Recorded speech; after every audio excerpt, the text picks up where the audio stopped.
kepastian yang dihadapi oleh dunia. Setiap makhluk bergoncang oleh karena melihat kenyataan kekuatan Allah yang dahsyat menekan bumi, menekan kefasikan.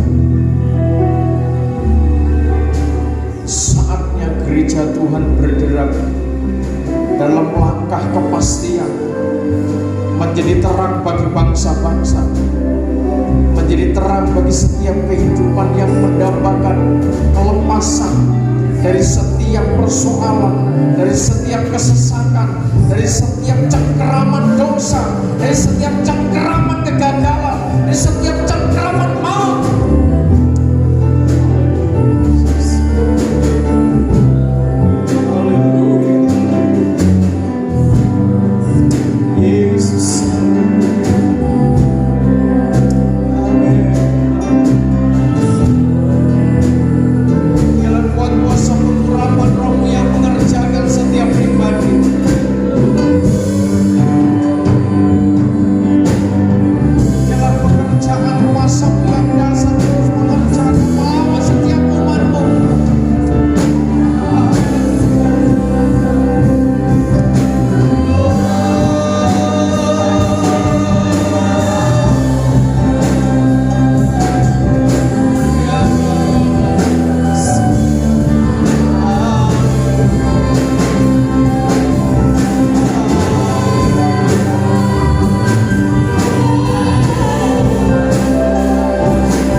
Dikerjakan sang terang, untuk dikerjakan firman, untuk dikerjakan kuat kuasa pengurapan Roh-Mu, sehingga hidup kami tampil sebagai imam-imam yang berkerajaan Allah bagi kemuliaan anak domba Allah. Kuat kuasa pengurapan Roh-Mu, darah pengorbanan Tuhan mentahirkan kami, sehingga kami layak menerima kemuliaan hadirat Tuhan. Dalam nama Tuhan Yesus Kristus, amin. Di dalam kasih Tuhan kita Yesus Kristus,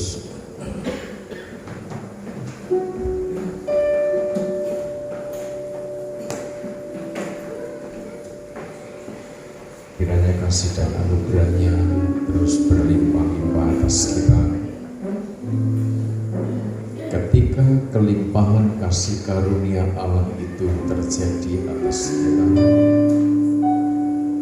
maka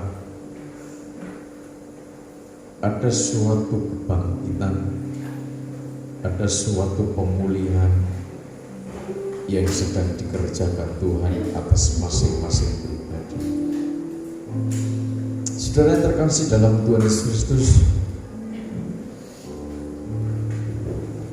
menjadi pertanyaan banyak orang,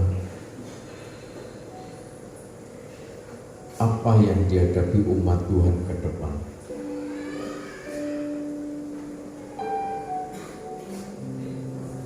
Apa yang dihadapi para tokoh agama, tokoh spiritual ke depan? Bahkan saat-saat ini, apa yang dihadapi gereja masa kini, terus bagaimana gereja masa depan? Pertanyaan-pertanyaan itu muncul di tengah-tengah kehidupan masyarakat umat Kristen. Menjawab pertanyaan-pertanyaan itu tentunya setahap demi setahap kita memahami kebenaran firman Tuhan. Ketika kita memahami kebenaran firman Tuhan, maka kita akan mempersiapkan diri kita akan berjaga, sebab Tuhan Yesus berulang kali menyampaikan kepada para murid tentang kondisi zaman, tentang kondisi manusia, tentang kondisi alam, tentang kondisi bangsa-bangsa menjelang kedatangan Tuhan. Bagaimana kondisi umat Tuhan, umat manusia pada umumnya, umat Tuhan pada khususnya, yang mendapatkan kemurahan dari Tuhan disebut sebagai anak-anak Allah. Bagaimana kondisinya? Terus bagaimana kondisi para hambanya? Disebutkan nanti akan muncul kepalsuan-kepalsuan dengan sebutan nabi-nabi palsu, nabiah palsu. Bagaimana dengan kondisi gereja pada umumnya? Suatu saat akan muncul juga, Tuhan katakan, gereja palsu.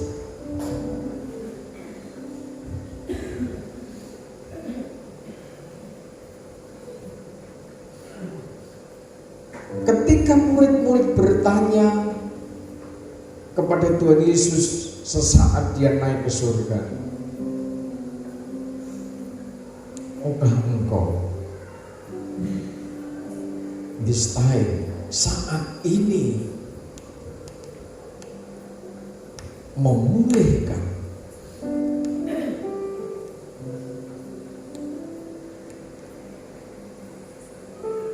merestorasi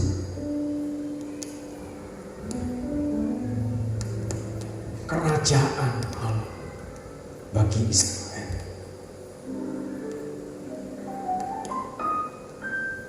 Ketika murid-murid bertanya itu, maka Tuhan menjawab, ternyata ini sebuah misteri yang tidak bisa, belum boleh diketahui. Tetapi ketika kita memahami apa yang menjadi maunya Tuhan, maka kita akan terlibat terkait di dalam pemulihan. Dibaca kembali Kisah Para Rasul pasal pertama mulai ayat yang ke-6. Yesus terangkat ke surga. Ayat yang ke-6. Maka bertanyalah mereka yang berkumpul di situ, "Tuhan, maukah engkau pada masa ini memulihkan kerajaan bagi Israel?" Ya, jawabnya, "Engkau tidak perlu mengetahui masa dan waktu yang ditetapkan Bapa sendiri menurut kuasanya." Sampai situ. Pemulihan kerajaan bagi Israel.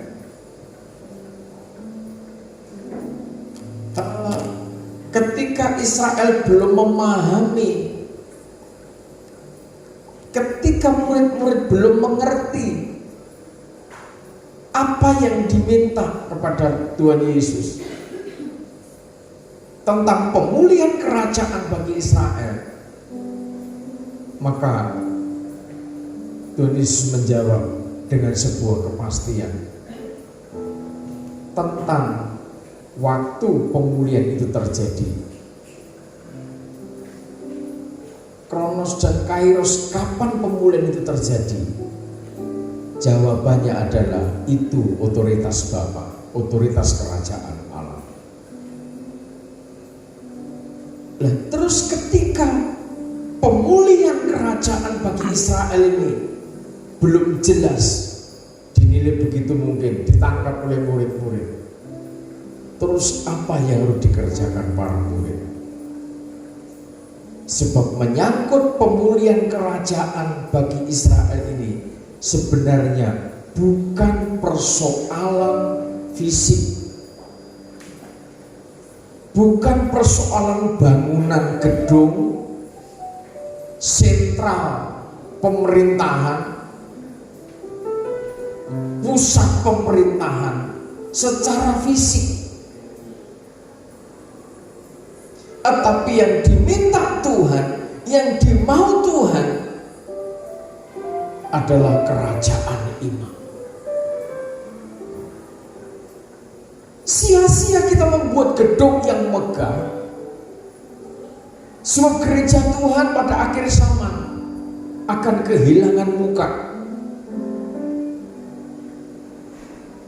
kehilangan jati diri.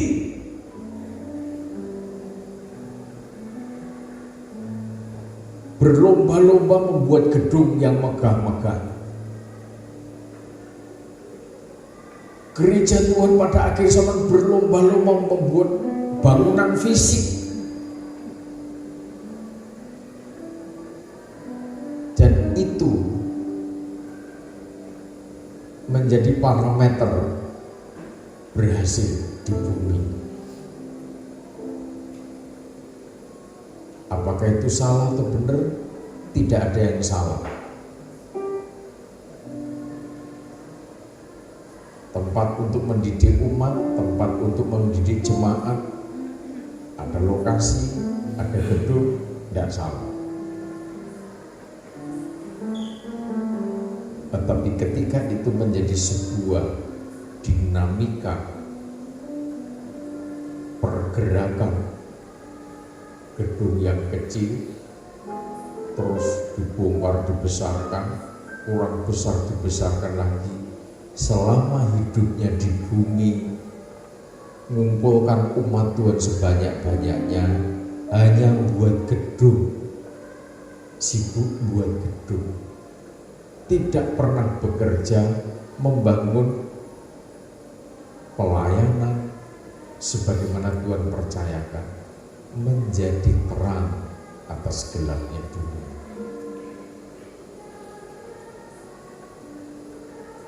Ada gereja yang hanya sibuk membangun kerajaannya, sementara di sisi lain ada gereja yang sibuk bagaimana tetap menjadi terang dunia. Misi untuk menyelamatkan jiwa-jiwa yang tertindas oleh dosa, oleh maut, itu menjadi perjuangan di atas semuanya. Di sisi lain, kita melihat persaingan pembuatan gedung, apalagi di kota-kota, cukup ketat persaingannya. Sedemikian dasarnya menghias bagaimana kerajaan itu, ruangan itu, hall itu seindah mungkin, semewah mungkin, dengan anggaran yang tidak sedikit. Musik tahun ini ganti baru, 2 tahun lagi ganti yang baru lagi, dengan perlengkapan lighting. Saya tidak nyalahkan, saya tidak nyalahkan yang punya hal-hal yang demikian. Tetapi ketika kita sibuk dengan persoalan itu, misi menjadi terang. Apakah kerajaan imam ada di sini? Apakah kerajaan imam yang rajani ada di tengah-tengah gedung-gedung yang megah itu? Atau justru di tengah-tengah gedung yang megah-megah itu tidak ada kerajaan imam? Justru di tempat-tempat yang megah bukan menjadi kerajaan Allah lagi, kerajaan ambisi, rebutan kekuasaan, rebutan materi, rebutan bondot, donya ada di situ.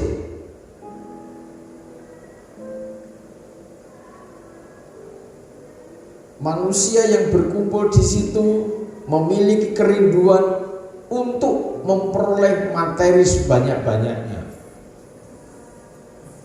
Jadi pendeta itu ditugasi doa untuk melipat gandakan materi. Pikirnya begitu. Nabur siji kok tukul 5, nabur 5 tukul 100. Jadi yang dibicarakan di tengah-tengah kumpulan umat Allah hanya materi. Sehingga tidak segan-segan juga pendeta berkata, siapa yang dompetnya kosong, keluarkan, taruh di meja, saya akan doakan. Kenapa urusan dompet juga akhirnya ditumpang tangan?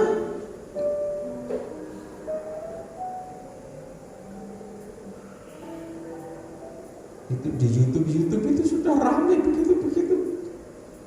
Penumpangan tangan atas dompet. Ya lucu. Sementara murid-murid bertanya dalam kegalauannya, sebab sesaat dia naik ke surga, murid-murid harus kembali ke Yerusalem, berdoa, bergumul, harus belajar taat. Tempat di mana dia lari, tempat di mana dia betul-betul trauma dengan proses salib itu, dihina, dicaci maki karena misi kerajaan Allah, karena misi Injil keselamatan itu.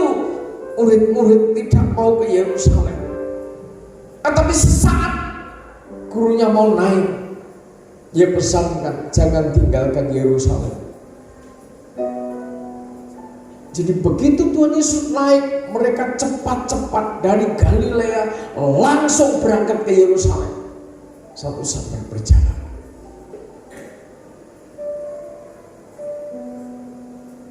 Murid-murid tidak bertanya, bagaimana Tuhan, apakah Engkau mau memulihkan pekerjaanku?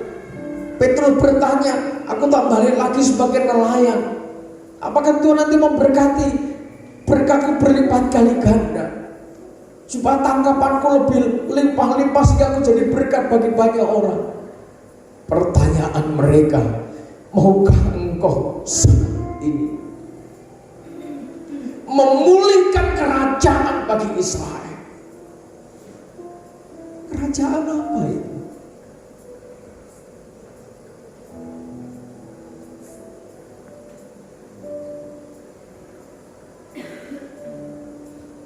Dibaca dulu Keluaran pasal 19. Keluaran 19 ayat 5 dan 6. Nanti kita balik lagi ke kisah Rasul. Ayat yang kelima, jadi sekarang jika kamu sungguh-sungguh mendengarkan firman-Ku, Sungguh-sungguh mendengarkan firman-Ku dan berpegang pada perjanjian-Ku, berpegang pada perjanjian Tuhan, terus maka kamu akan menjadi harta kesayangan-Ku sendiri ya, dari antara segala bangsa. Sebab akulah yang mempunyai seluruh bumi. yang membuat perjanjian ini, yang mempunyai seluruh bumi, raja di atas segala raja. Mendengar firman, berpegang teguh pada perjanjian, maka umatnya menjadi umat kesayangannya Tuhan sendiri. Terus ayat 6, Kamu akan menjadi bagiku kerajaan imam ya, dan bangsa yang kudus. Inilah semua firman yang harus kukatakan kepada orang Israel. amin. Kamu menjadi bagiku kerajaan imam, bangsa yang kudus. Ini yang dilihat Petrus, yang dilihat rekan-rekannya. Mereka ingat, mereka pengen supaya umat pilihan Tuhan dipulihkan. Di sana ada kerajaan, ada imamat yang berkerajaan itu.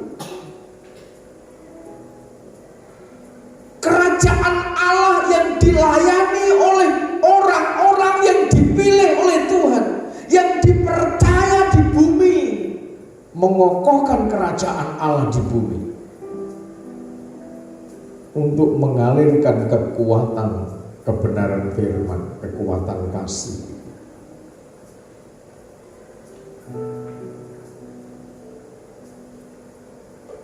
Murid-murid tidak menanyakan yang lain-lain.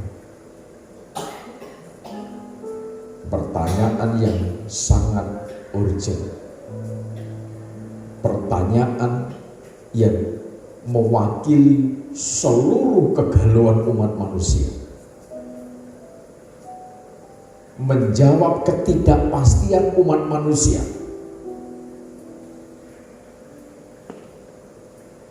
Sebab ketika kerajaan imam ini dipulihkan, maka seluruh persoalan yang terjadi di tengah-tengah umat Tuhan dikerjakan oleh Tuhan. Saudara menjadi umat kesayangannya Tuhan sendiri.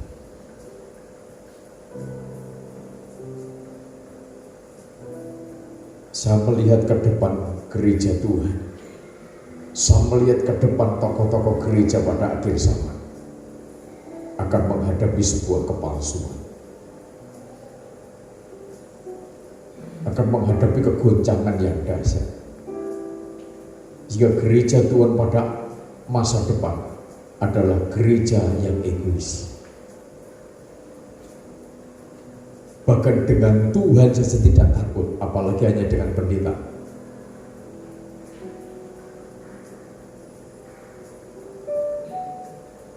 Jemaat Tuhan pada akhir zaman di masa depan adalah jemaat yang tidak takut kepada Tuhan. Jangankan kepada pendeta, kepada Tuhan aja tidak takut.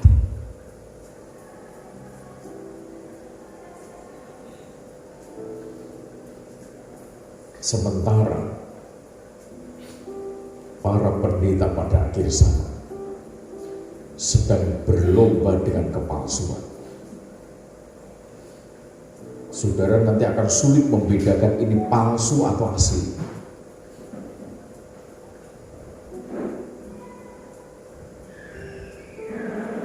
Banyak pendeta dinilai secara materi, berarti diberkati Tuhan.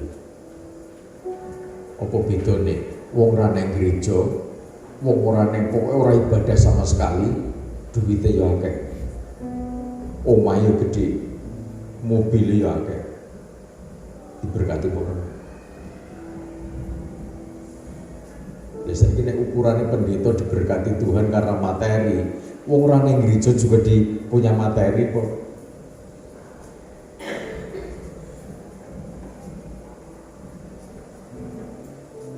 Dan itu banyak menjadi kebanggaan, sehingga ketika pendeta itu duitnya akeh, kaya raya, akhirnya gampang banget. Wah, kamu kurang doa, makanya kamu tidak seperti saya. Nah, ini kepalsuan mulai ketok itu ngono iku. Jadi gampang banget kok. Melihat ini palsu atau asli itu tampak banget. Jadi entah kita, entah saudara dalam situasi berlimpah materi, sedengan materi, atau pres materi, semua itu diizinkan Tuhan sebagai ujian, sebagai alat penempang bagaimana sikapnya manusia.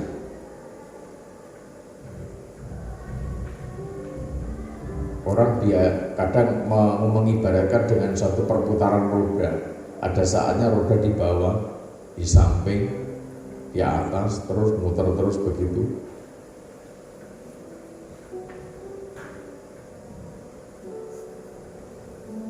Itu kondisi perjalanan umat manusia.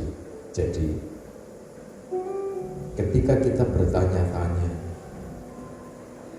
dalam kegalauan, dalam ketidakpastian,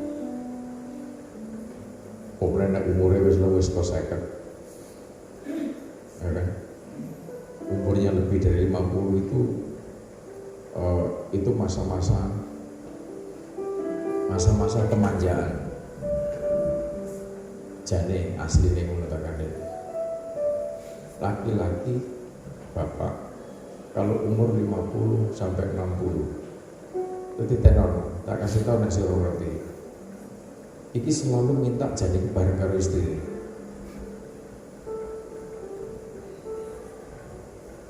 Jadi kemana saja, jadi umur lebih dari 50 tahun itu pengennya seorang suami itu kemana-mana ada istri.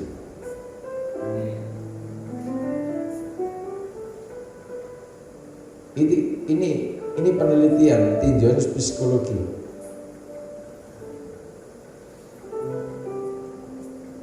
Itu tak jabarkan setino orang rampung itu. Itu pelajaran psikologi. Kenapa begitu? Lah kalau malah tidak mau ditemani, loh ini masalah. Maksudnya itu ya bukan berarti neng kantor pengen ngajak bojone, ya tidak begitu maksudnya. Hari-hari di luar jam kerja, di luar jam kantor itu mungkin mau keluar kemana, biasanya neng pasar dewean kan, selalu pengen ngajak istrinya kemana, pengen jalan kemana. Lah nek istri tidak pernah diajak, ini berarti rada error. Rada error itu. Jadi ada jam-jam tertentu di luar jam kerja. Coba, saya juga begitu. Nah, saya kan belum umur segitu aja kemana-mana sudah berjuang untuk berdua kan. Coba nanti sudah akan merasakan sesuatu yang beda, sesuatu yang baru. Dulu mungkin sudah tidak pernah seperti itu kita kok ya apa sih? Coba umpamakan ada waktu dan diadakan waktu itu, dikhususkan. Malam enggak apa-apa, sore enggak apa-apa, pulang kerja jam 7. Oh, mungkin ada waktu belum istirahat, jalan keluar kemana. Nah, sekarang kan tempat-tempat refreshing, tempat-tempat ruang terbuka hijau itu kan banyak kan di sekitar kita, di kota juga bagus-bagus. Kita keluar rumah aja, mau sepeda gue silakan, mau sepeda motor silakan, mau pakai kendaraan roda 4 silakan keluar. Cari nuansa baru yang sejuk di pinggir Sungai Brantas. Kalau belum tahu tempatnya tak tunjukkan tempat-tempatnya. Spot-spot yang enak, gue kayak cangkruan berdua dalam usia tua di pinggir Sungai Brantas, ya kan? Nanti sudah akan merasakan di mana kuasa pengurapan roh itu melawan saudara, sehingga sudah merasakan sejuknya, indahnya kasih Tuhan itu, dan bisa bersyukur dan bisa berdoa untuk anak cucu. Setelah itu sudah merasakan kelegaan yang luar biasa. Nanti akan terucap kata orang disik-disik ya Pak ya. Orang disik-disik ini ya. Kadang kita terlalu kaku sebagai suami, kadang kita terlalu mungkin disiplin mungkin ya. Silakan di kantor disiplin. Tetapi nek karo bojomu nang omah kok saklek banget ora.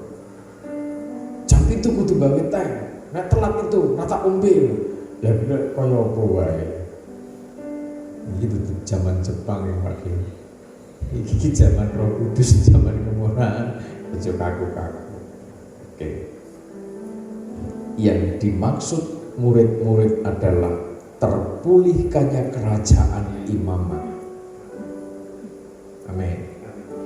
Ketika kerajaan imamat itu dipulihkan atas kita, sekarang kita tidak usah bertanya-tanya kayak murid-murid. Kapan Tuhan? Masa aku ngene terus? Wes, itu zaman kebodohan kita. Amin. Itu karena kebodohan kita. Sampai sumpeke. Ya apa sih ini ya? Tanya sama istri. Ya apa sih ini? Tambah umur kok ada saya tambah umur kok seakan-akan kok saya ora kanggo gawe. Ya kan? Kegalauan, banyaknya beban mungkin, banyaknya persoalan, banyaknya hal-hal yang akan saudara kerjakan, yang akan saudara capai. Tapi kenyataannya ketika saudara, tapi kondisi kita seperti itu. Mari kita kembali kepada kebenaran firman Tuhan tentang pemulihan itu. Tuhan yang punya. Kalau Tuhan sudah berkehendak mengerjakan saudara dalam waktu sesingkat-singkatnya, berubah drastis. bisa Tuhan kerjakan. Itu wilayahnya Tuhan. Jadi soal pemulihan kerajaan imamat, di sana ada kuasa. Ini wilayahnya Tuhan. Kuasa yang dilengkapkan, yang dipercayakan, dialirkan atas seluruh tim, anggota tim imamat itu.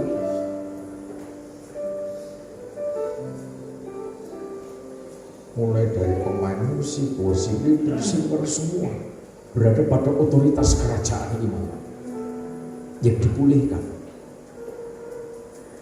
Kondisi sudah tidak akan seperti ini suatu saat ketika pemulihan itu terjadi.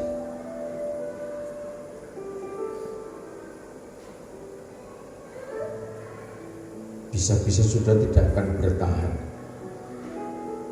Masuk ke ruangan tempat ibadah sudah tidak bisa merangkak. Ketika kairusnya itu nanti muncul, ketika this time-nya itu nanti muncul, terus menyambut itu bagaimana? Menyambut saat Tuhan mengalirkan, menggelontorkan kuasa yang dahsyat itu, bagaimana? Kita kembali ke Kisah Rasul tadi.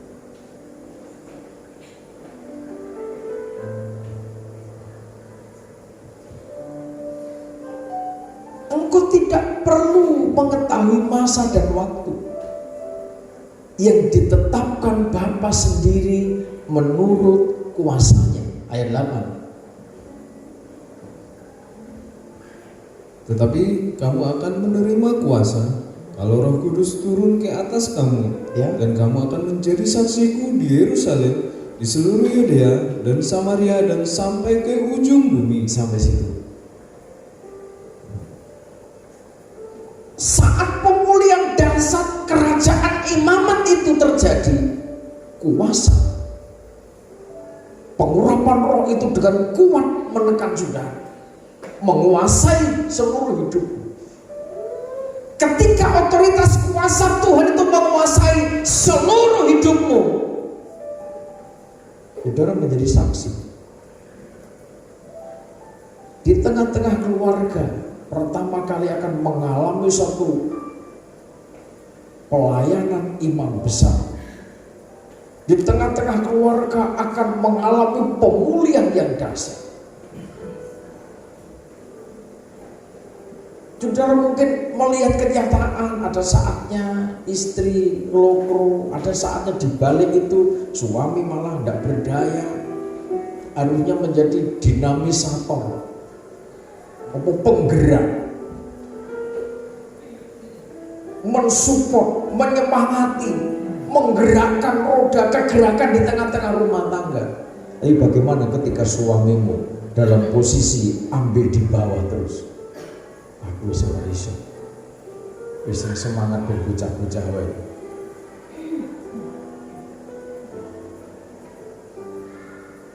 Padahal potensi di dalam jiwa, hati dan pikiran saudara ketika diisi oleh kekuatan pengurapan roh, ada potensi besar di sana. Saudara adalah pahlawan-pahlawan. Anak panah itu adalah anak-anakmu di tangan pahlawan. Tuhan katakan begitu.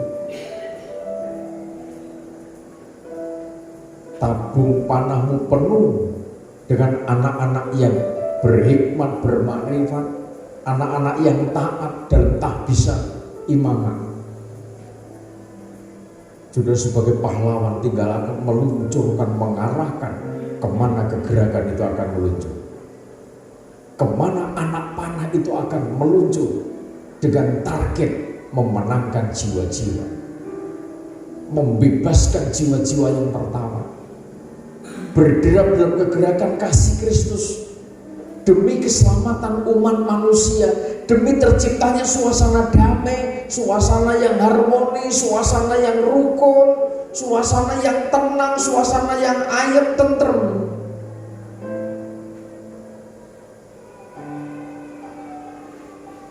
Ya, sekarang ketika pahlawannya tidak mau pegang anak panah,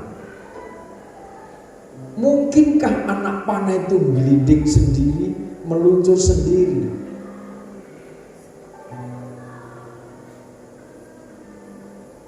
Tanpa disupport oleh seorang pahlawan yang gagah, memegang erat anak panah itu. Dia bentangkan busurnya, dia lepaskan dengan target melepaskan jiwa-jiwa. Tega saudara sebagai penatua, anak panahmu kok kan meluncur dewi.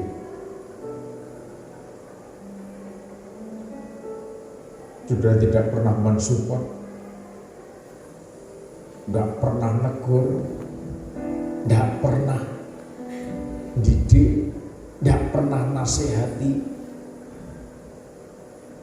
Karena menasihati langsung dibantah anakmu, terus saudara menang.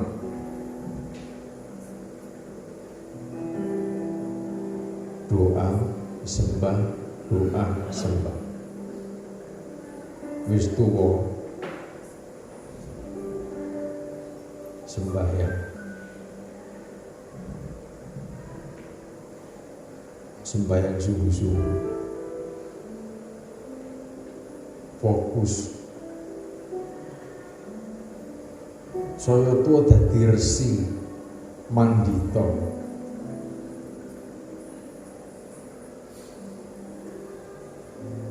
Kan gitu. Yang ada berkumpul sungguh-sungguh. Kalau suatu saat sudah diberkati Tuhan, saudara itu tidak ada yang nganggur. Semua akan bekerja sinergi satu sama lain sesuai bidangnya masing-masing. Asalkan tidak membuat saudara tidak bisa beribadah, nanti pasti ada link setahap demi setahap. Ada orang nawari lowongan pekerjaan, kan tidak mungkin tak kerjakan, profesi saya tidak di situ. Setahap demi setahap. Jadi ketika pengurapan roh itu turun, kuasa menyertai saudara. Ketika kuasa menyertai saudara, pelayanan semakin disiplin. Nanti yang terkait urusan pekerjaan, bisnis dan lain sebagainya, Tuhan akan mengerjakan lebih dahsyat daripada yang saudara pikirkan. Yang penting di mana ada kesatuan, menyatu dengan siapa? Menyatu dengan Tuhan. Mendisiplin betul di dalam melayani Tuhan. Saya itu sudah banyak melihat dengan mata sendiri imam-imam yang disiplinnya luar biasa, melayani Tuhan, masih muda-muda, bisnisnya tidak kolek kok, usahanya tidak kolek. Tapi orang-orang muda ini gigih, disiplin melayani Tuhan.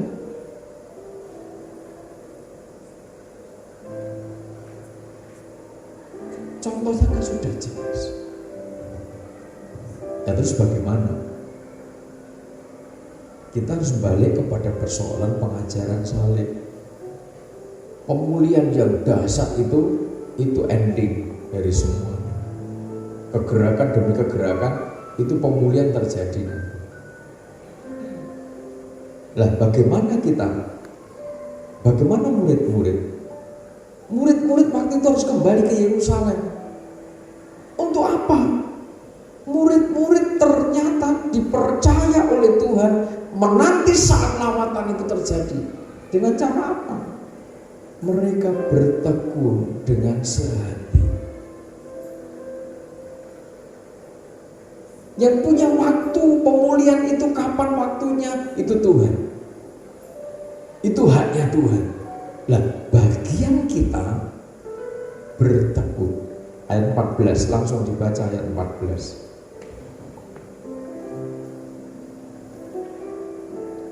Ayat 14, mereka semua bertekun dengan sehati dalam doa bersama-sama dengan beberapa perempuan serta Maria ibu Yesus dan dengan saudara-saudara Yesus. Amin. Bunda Maria juga ada di situ.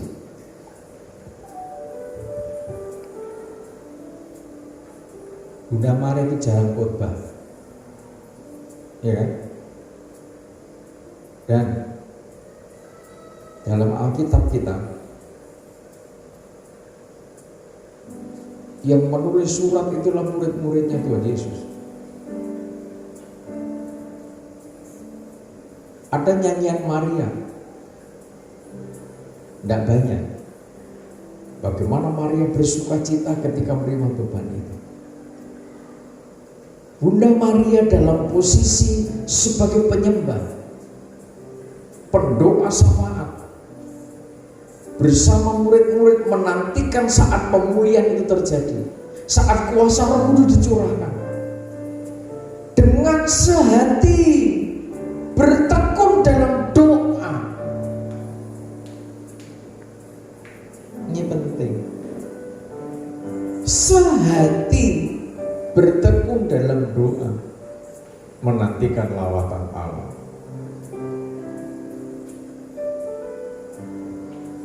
Saudara selama ini mungkin bergumul untuk satu persoalan, berdoa untuk satu permasalahan,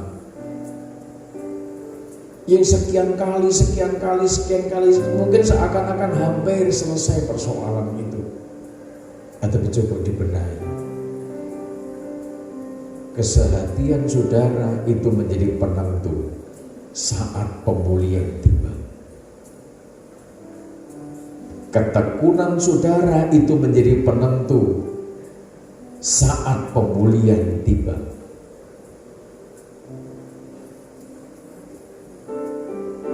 Bangunlah kesehatian, suami istri sehati, kakak adik, pak D, bude, om semuanya sehati. Ketika saudara sehati, sepakat, berjanji dengan Tuhan, aku berdoa Tuhan, pemulihan terjadi. Mungkin saudara titik persoalan, dibawa di hadapan Tuhan, sampai persoalan itu juga dipulihkan, diselesaikan oleh Tuhan. Coba masing-masing belajar. Ketika kita bertanya-tanya kepada Tuhan, kapan Tuhan ini terselesaikan, masalah ini clear, masalah ini selesai. Yang sakit rindu cepat dipulihkan, cepat atau lambat itu biar Tuhan yang punya waktu. Amin. Tuhan bisa menyembuhkan, Tuhan juga bisa mengambilnya. Saya digitukan waktu itu. Ketika saya berjuang, saya bergumul dalam batin, Roh itu bicara kuat. Hambaku, aku bisa menyembuhkan, tapi aku bisa juga ngambil istrimu. Kamu pilih mana?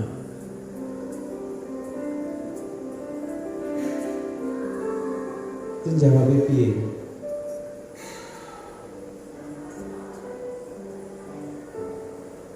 Tuhan waktu itu hanya pengen saya itu mengucapkan biarlah kehendakmu yang jadi. Tetapi itu perlu waktu lama. Saya menyerahkan dua kemungkinan, mau sembuh, mau dipanggil kan. Nek mau kaku-kakuan lho padha wae. Nanti diambil di jari ini menyerah. Aku disalahkan karo Tuhan ya apa?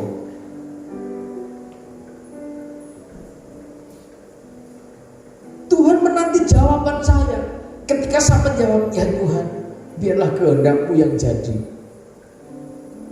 Aku teratapan deg-degan. Nek Tuhan putuskan, tak ambil bojomu. Apa rasa stres juga? Ya stres juga bikin menungso. Makanya ketika saya saksi kemarin pas pelayanan di Kebun Raya itu, banyak teman-teman yang kok iso loh mas? Wih kapan itu? Amin. ketinggalan zaman kowe iki aku. Baca tak lu? Ketinggalan zaman. Kondisi dulu sekarang lihat baik-baik saja. Lah waktu itu sudah gundul.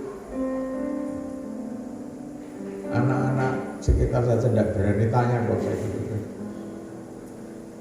Kita ini ketika diperhadapkan pada kenyataan begitu itu gak iso maksa Tuhan juga. Tenang guys. Jadi iki ibaratnya umpama otak ini sudah halus, betul-betul halus. Tuhan mau halus betul-betul. Tidak ada sliver pikiran ini dan itu tidak boleh. Kalau diibaratkan di blender paling rendah, betul-betul clear. Biarlah kehendakmu yang jadi.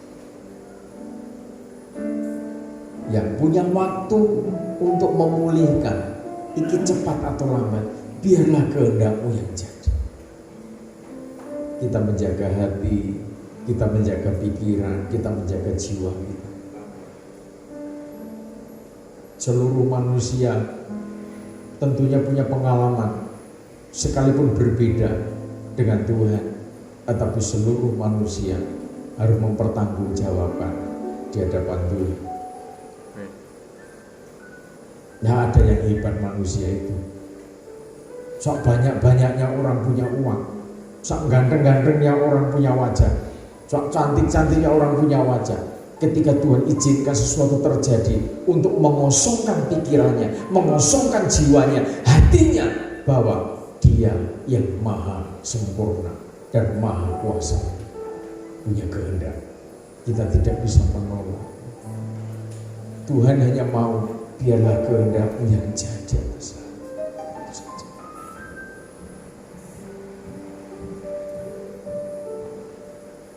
Kita mau pamer ganteng, pamer kuat ngono, cipi yo si debu rumangsa hebat ora.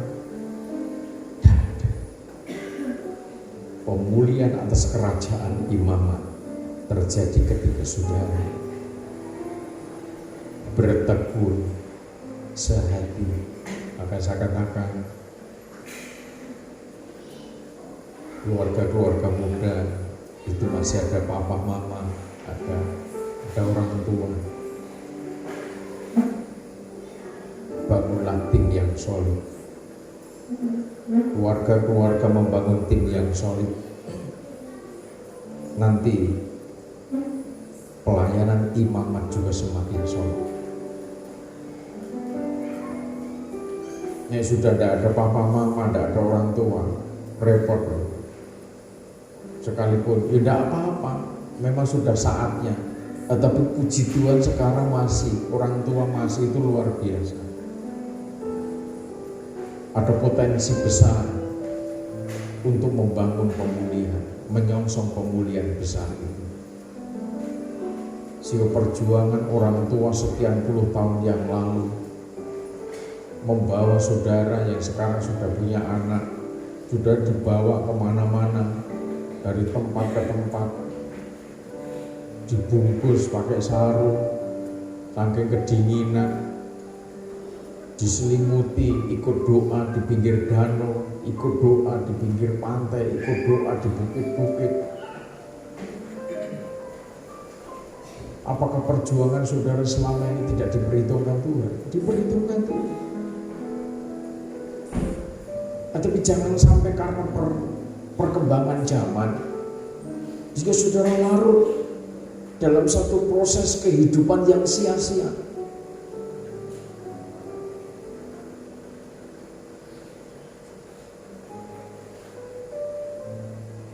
Ketika guru dan gembala dijemput oleh Tuhan balik ke dalam kerajaannya, seakan-akan mungkinkah pemulihan itu terjadi? Loh, yang memulihkan itu Bapa, bukan manusia. Amin. Pemulihan itu aturan kerajaan Allah. Proses panjang, ditempa, dididik, ditempa. Bagaimana kita harus setia, bertekun di dalam sembah, bertekun dalam tahbisan. Perjalanannya Israel, naik turunnya iman mereka, pengharapan kasih mereka, seperti itu. tidak sedikit mengorbankan nyawa karena pemberontakan mereka. Tetapi roh kasih karunia yang mengalir atas hidup saudara kiranya terus mendongkrak iman saudara, mendongkrak kasih saudara, sehingga ada harapan pemulihan yang dahsyat itu terjadi. Ini pasti.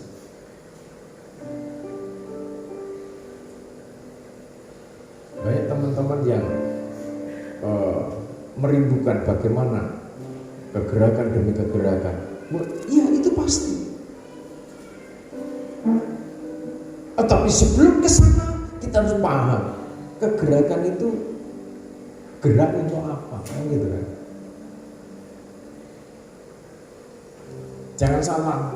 Wow, pemulihan terjadi.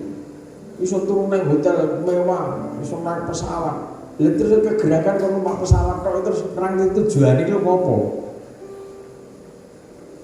Panen raya duitnya akeh.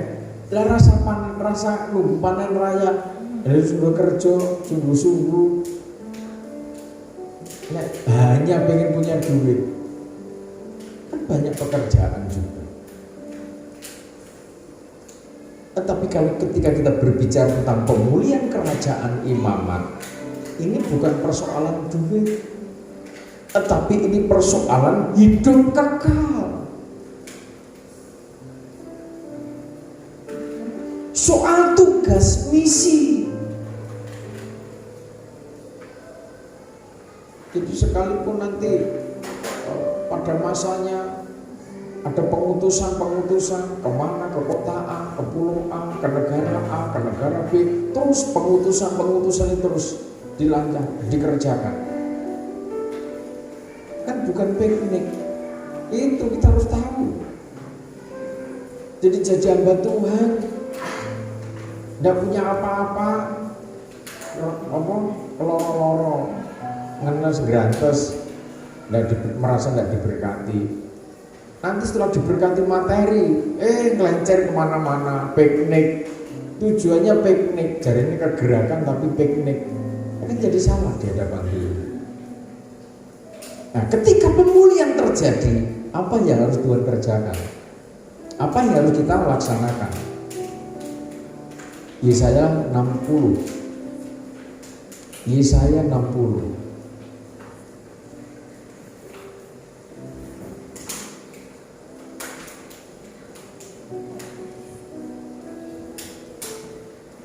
Mari ayat 1 mulai. Kemuliaan Sion yang akan datang.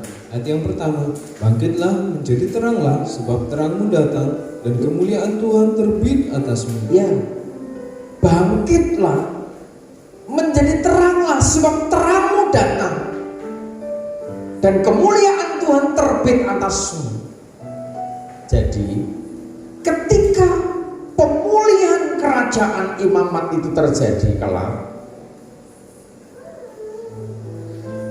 saatnya saudara bangkit menjadi terang,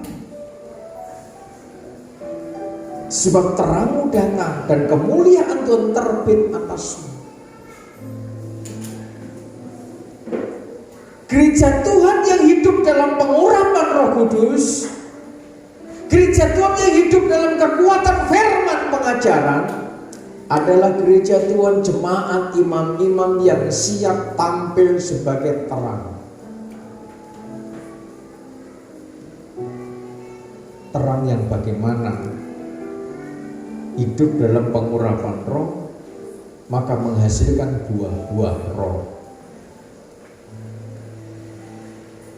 Ada kekuatan kasih yang mengalir, kekuatan pengampunan yang mengalir, kekuatan kesabaran, kekuatan kedamaian, sehingga di mana-mana saudara ada, saudara menjadi berkat, tampil sebagai terang kasih Tuhan.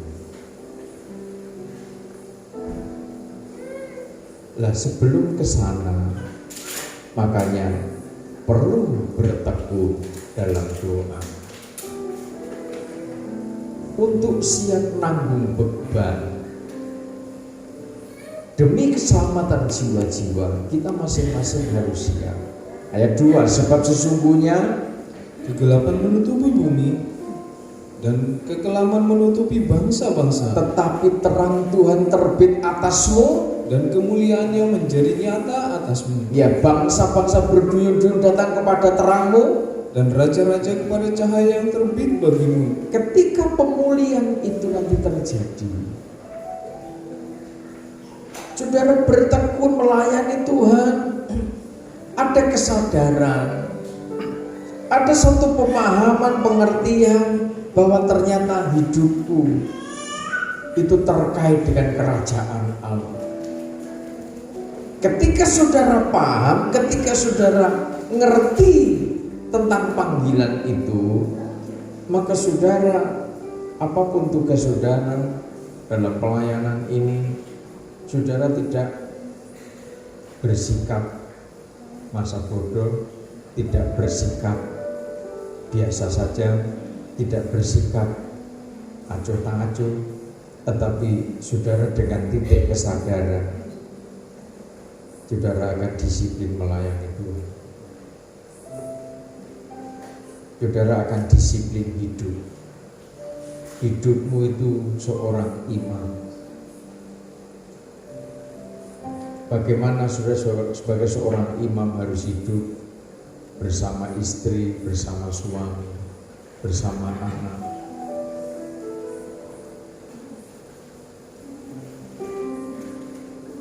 Bagaimana seorang imam membangun harmoni kehidupan yang rukun, kehidupan yang damai, kehidupan yang betul-betul memancarkan terang kasih Tuhan itu. Ada beda pendapat, jangan sampai itu menjadi satu kebencian, sakit hati, kepahitan hati antara anggota keluarga. Saya percaya ketika hal-hal seperti itu terjadi, kan bukan persoalan firman. Dan debat soal firman sampai pahit hati tidak akan mungkin, sebab firman itu sang terang.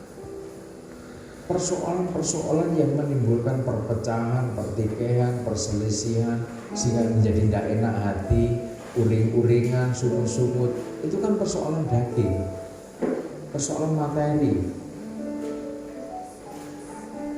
Jika satu sama lain tidak mau memahami, sing tuwa kayak semua memahami sing nom apa meneh tidak menghargai sing tuwa.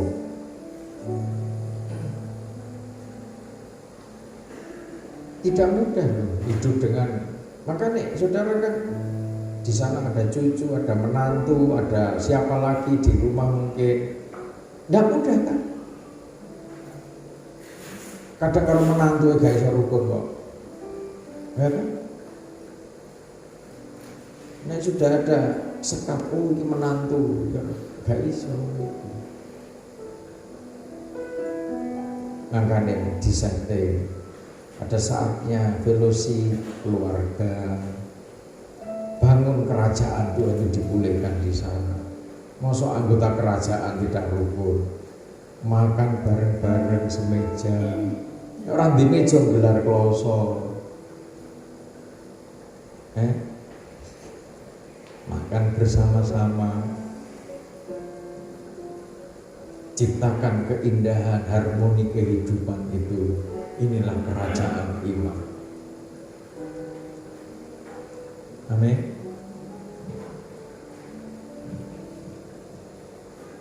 Jadi kalau anak muda itu kan punya pola pikir yang cepat, apalagi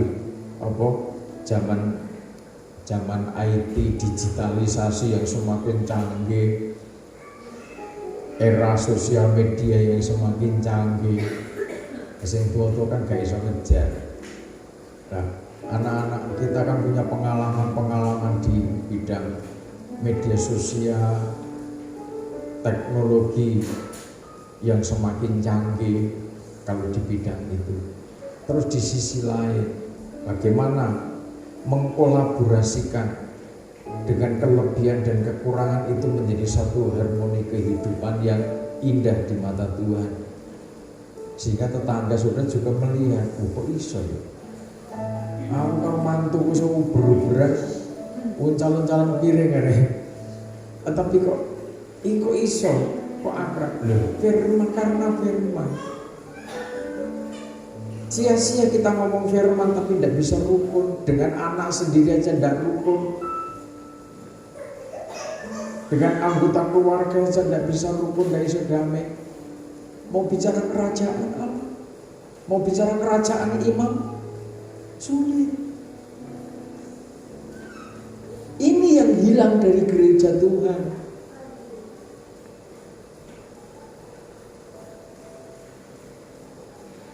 Sehingga di tengah-tengah persekutuan umat Tuhan, bukan kerajaan imam yang terbentuk, tetapi kerajaan manusia.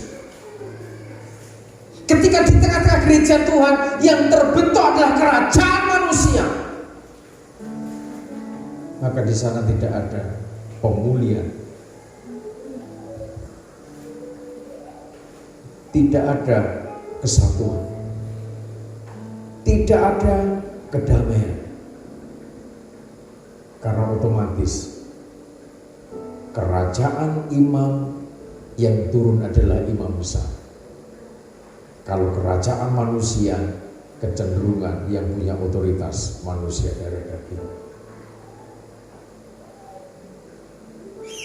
Ketika kita siap untuk dipulihkan dalam segala segi kehidupan, keluarga dipulihkan, pranikah dipulihkan, pekerjaan dipulihkan, kesehatan kita masing-masing dipulihkan. Mari kita sambut itu semua. Kita persiapkan hidup kita. Kita persiapkan segenap tubuh jiwa roh kita. Kita siapkan tim yang ada. Kita siapkan keluarga semuanya untuk menyongsong pemulihan yang dahsyat. Ketika masing-masing siap, maka kemuliaan itu menjadi bagian juga. Ingat, pengurapan Roh Kudus turun, kuasa Allah di tempat mati ini menyertai. Gelapnya bangsa-bangsa, bumi dilanda oleh persoalan demi persoalan.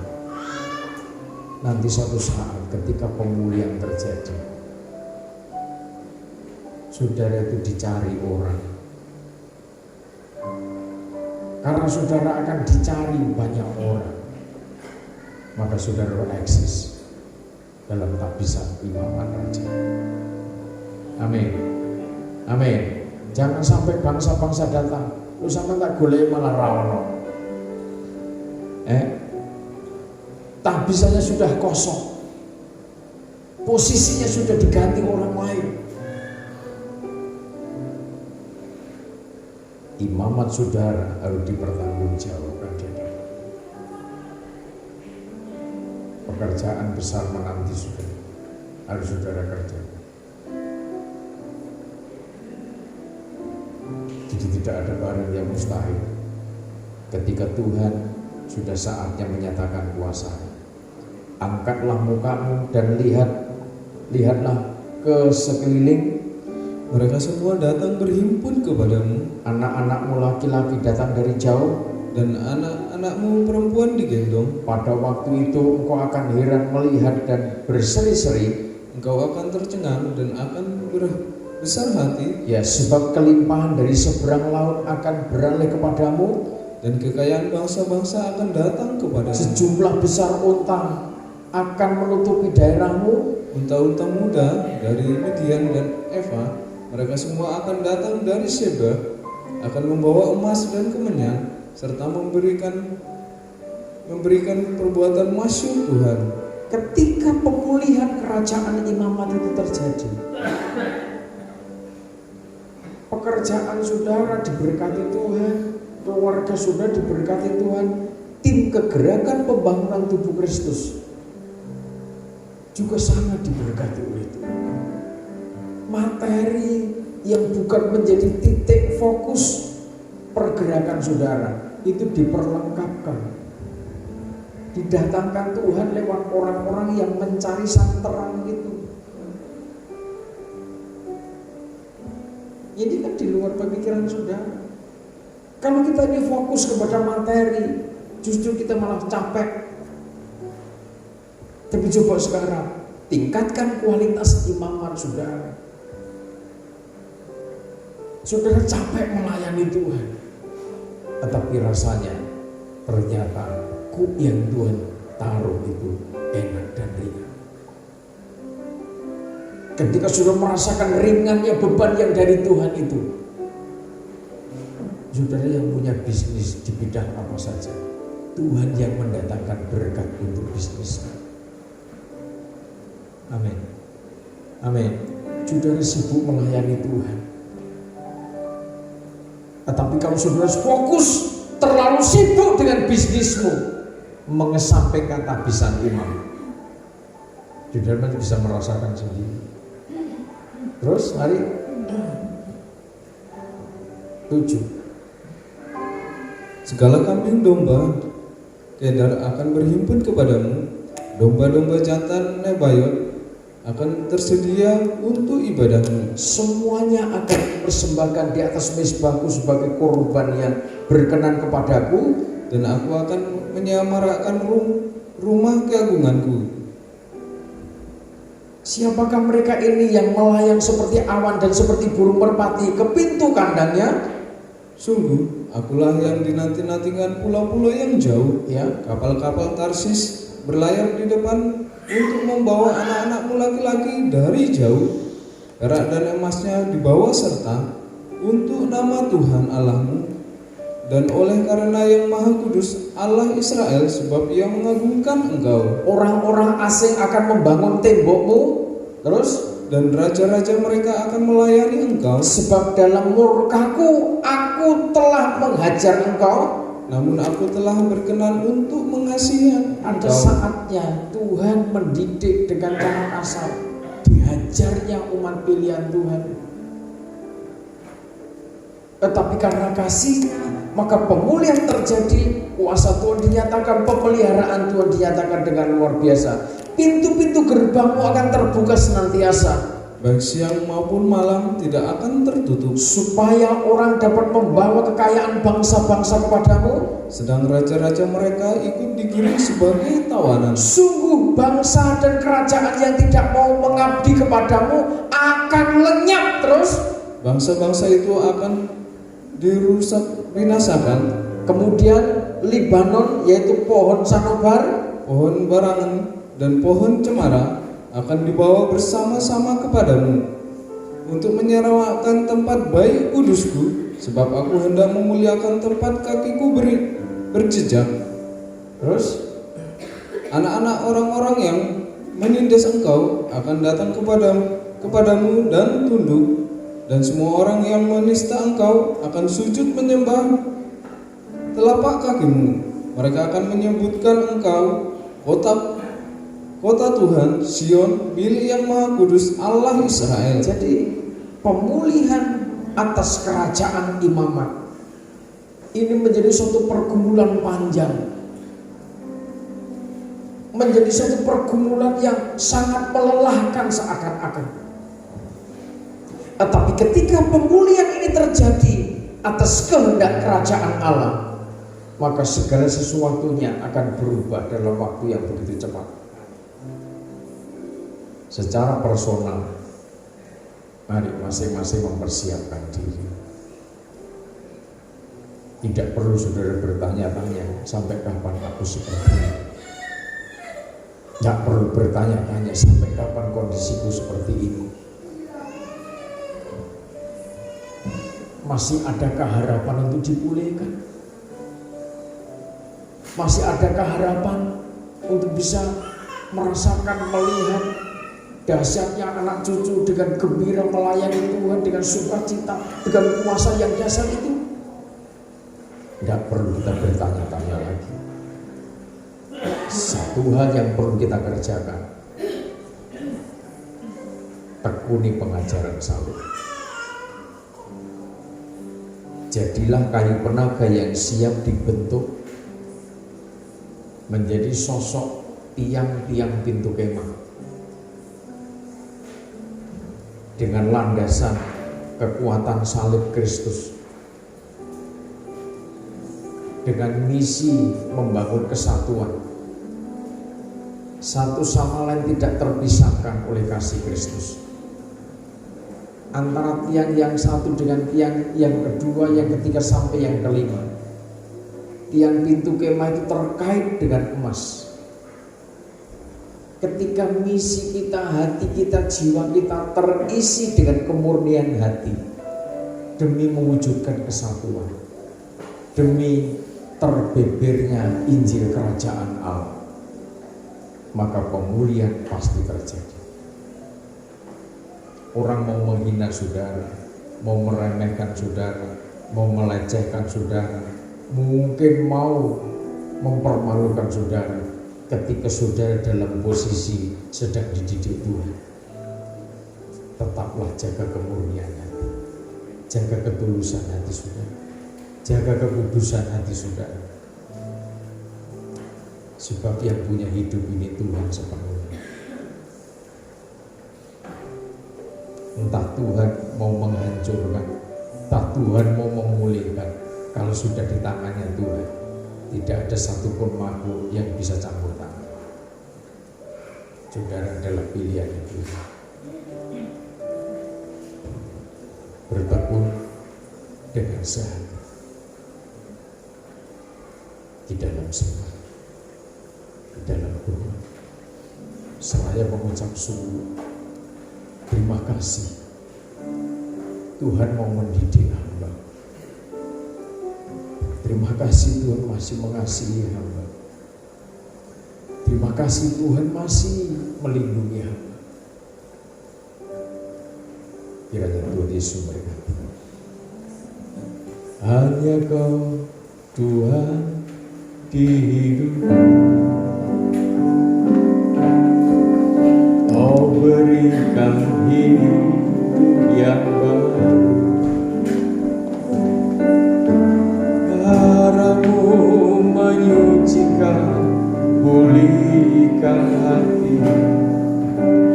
Ku nyatakan Kaulah segalanya. Engkaulah sumber pengharapan.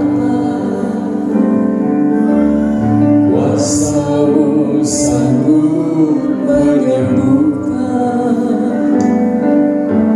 Jiwaku pun terserah hanya kepada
mengampuni.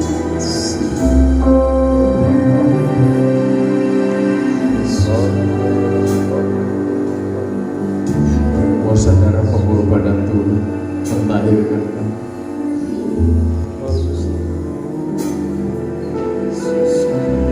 Di dalam kebodohan kami menyampaikan permohonan-permohonan di hadapan Tuhan.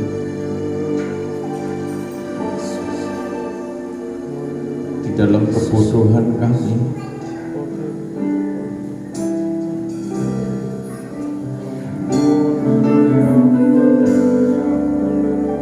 bertindak tidak tepat di hadapan Tuhan.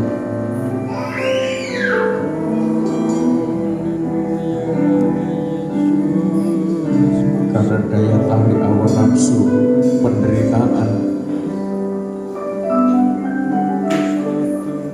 seringkali lepas kontrol dalam berucap kata tentang kondisi keadaan yang sedang terjadi atas kami masing-masing. Tuhan mengampuni kami. Tuhan sanggup melakukan apa saja yang Tuhan mau atas kami. Tuhan sanggup mengerjakan apa saja yang Tuhan mau atas keluarga kami. Sampai saat ini Tuhan masih memberikan kesempatan untuk kami belajar menundukkan diri, belajar melembutkan hati di hadapan Tuhan untuk mengerti kehendaknya Tuhan. Adalah satu kemurahan, satu anugerah yang tidak ternilai. Karena kasih-Nya Tuhan,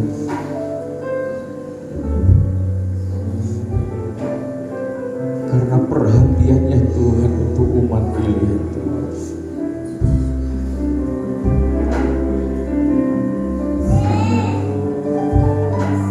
Sehingga apapun yang Tuhan mau, apapun yang Tuhan inginkan,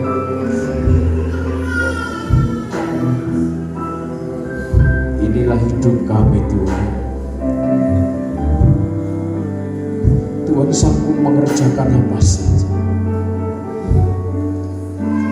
Biarlah kehendak-Mu yang terjadi atas hidup kami.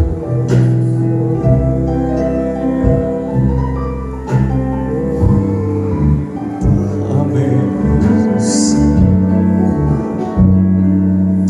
Haleluya.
Yesus Kristus, sebagai imam besar melahirkan kami, sebagai imam besar menyucikan kami, percikan darah-Mu, pengorbananmu yang sempurna, terus memperbarui hidup kami, jika kami dilayakkan tetap melayani di dalam kerajaan iman, kerajaan yang Engkau bangun dengan darah-Mu sendiri, kerajaan yang Tuhan bangun dengan pengorbanan Tuhan sendiri. Terima kasih. Kami menyerahkan seluruh umat-Mu dalam tangan kasih Tuhan, para imam-imam, pelayan-pelayan Tuhan yang sampai saat ini berjuang untuk tetap setia di dalam kerajaan Tuhan, memberkati dengan kekuatan yang ekstra atas setiap persoalan demi persoalan yang terjadi di tengah-tengah keluarga. Kami percaya semua terjadi seizin Tuhan, supaya kami terus menundukkan diri di hadapan Tuhan. Sekali-kali Tuhan tidak akan melepaskan setiap umat-Mu. Sekali-kali Tuhan tidak akan meninggalkan mereka berjuang tanpa perlindungan Tuhan. Tuhan nyatakan kasih. Kau sanggup mengawal, melindungi mereka. Tuhan sanggup memulihkan. Tuhan sanggup memulihkan. Kekuatan yang dasar melawan. Terima kasih. Apapun persoalan yang dihadapi, kami percaya otoritas kuasa menjangkau seluruh umat-Mu. Haleluya. Terima kasih. Terima kasih. Tuhan berkati bangsa kami Indonesia. Berkati para pemimpin bangsa kami.